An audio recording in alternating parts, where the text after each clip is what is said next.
여러분 반갑습니다. 최근 주유소 앞을 지나갈 때마다 기름값 때문에 깜짝깜짝 놀라시죠? 국제 유가가 심리적 저항선을 뚫고 무서운 기세로 치솟고 있습니다. 중동의 지정학적 위기가 고조되면서 전 세계 에너지 시장에 비상이 걸렸습니다. 이런 시기일수록 내 자산을 지키는 영리한 투자 전략이 필요합니다. 물가가 오르고 화폐 가치가 떨어질 때 가장 먼저 떠오르는 것은 무엇인가요? 바로 수천 년간 가치를 인정받아온 안전 자산의 대명사 금입니다. 오늘은 유가 상승이 금 가격에 미치는 영향부터 살펴보겠습니다. 그리고 금에 투자하는 두 가지 핵심 방법인 금 ETF와 금광 ETF를 낱낱이 비교해드립니다. 현재 국제 유가는 배럴당 90달러를 넘어 100달러 선을 위협하고 있습니다. 주요 산유국들의 공급 불안이 가중되면서 시장의 공포 심리가 커지는 상황입니다. 유가 상승은 단순히 기름값 문제로 끝나지 않습니다. 모든 물류 비용을 상승시켜 전방위적인 인플레이션을 유발하는 트리거가 됩니다. 물가가 오르면 현금의 구매력은 상대적으로 낮아지게 됩니다. 투자자들이 실물 자산인 금으로 몰려드는 이유가 바로 여기에 있습니다. 금은 인플레이션 해지 수단으로서 독보적인 위치를 차지하고 있습니다. 경제 위기가 닥칠 때마다 금 가격은 우상향하며 그 가치를 증명해 왔습니다. 최근 금 가격이 역사적 신고가를 경신하며 뜨거운 관심을 받고 있습니다. 하지만 금괴를 직접 사서 집에 보관하는 것은 현실적으로 번거롭고 위험합니다. 그래서 우리는 주식시장을 통해 금에 간접 투자하는 방법을 선택합니다. 가장 대표적인 것이 금 ETF와 금광 기업에 투자하는 금광 ETF입니다. 두 상품은 모두 금과 관련이 있지만 수익 구조와 변동성은 천차만별입니다. 본인의 투자 성향에 맞는 선택을 위해 지금부터 그 차이를 분석해 보겠습니다. 먼저 금 ETF에 대해 자세히 알아보겠습니다. 이 상품은 국제금 시세를 그대로 추종하도록 설계된 인덱스 펀드입니다. 예를 들어 GLD 같은 상품은 실제 금 현물을 창고에 보관하며 운용됩니다. 금값이 1% 오르면 내 계좌의 수익률도 1% 오르는 구조입니다. 금 ETF의 가장 큰 장점은 직관적이고 투명하다는 것입니다. 금 가격 변동 외에 복잡한 변수를 고민할 필요가 없어 초보자에게 적합합니다. 또한 아주 적은 금액으로도 금에 투자할 수 있는 접근성을 제공합니다. 실물 금을 거래할 때 발생하는 높은 수수료와 세금을 아낄 수 있다는 점도 매력입니다. 하지만 아쉬운 점도 분명히 존재합니다. 금은 그 자체로 배당이나 이자를 낳지 않는 자산이라는 점을 명심해야 합니다. 오직 가격이 오를 때만 수익을 낼 수 있는 단순한 구조입니다. 장기 보유 시 운용 보수가 누적된다는 점도 투자 시 고려해야 할 요소입니다.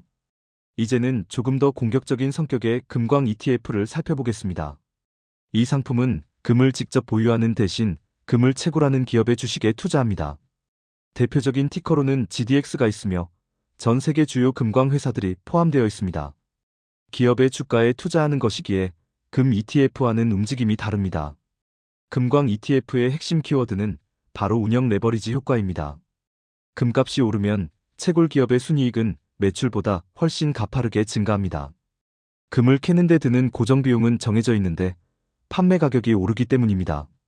그래서 금값이 조금만 올라도 금광주 주가는 폭등하는 경우가 많습니다.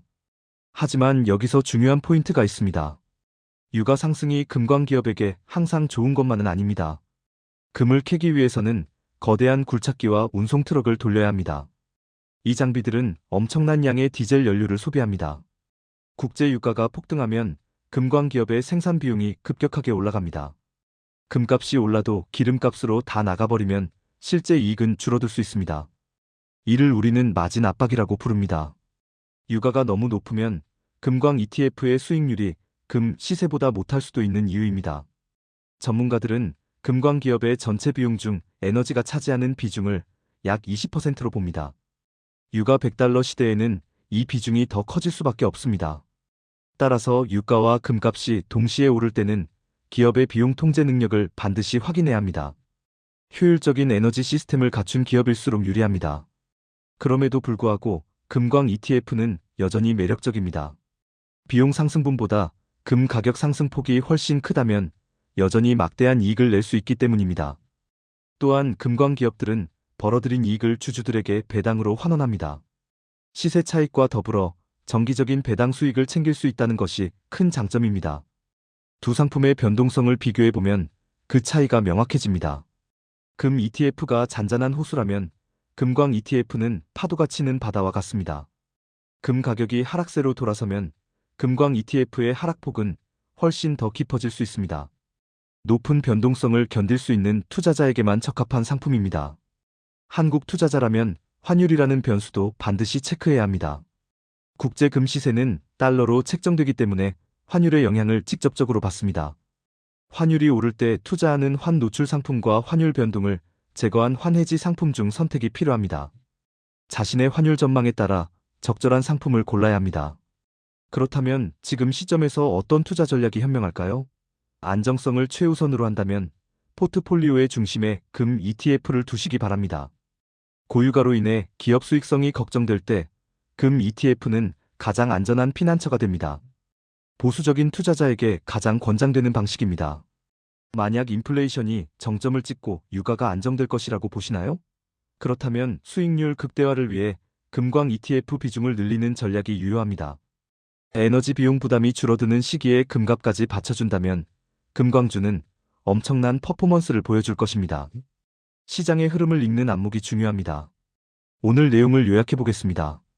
유가 상승은 인플레이션을 유발해 금값을 올리지만 동시에 금광 기업의 비용을 높이는 양날의 검입니다.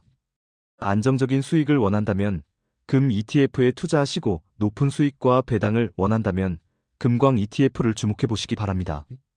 두 상품의 차이를 명확히 아는 것이 금 성공 투자의 첫걸음입니다. 긴 영상 시청해 주셔서 진심으로 감사드립니다. 여러분의 소중한 자산이 무럭무럭 자라나기를 응원하며 다음 시간에 더 알찬 정보로 돌아오겠습니다.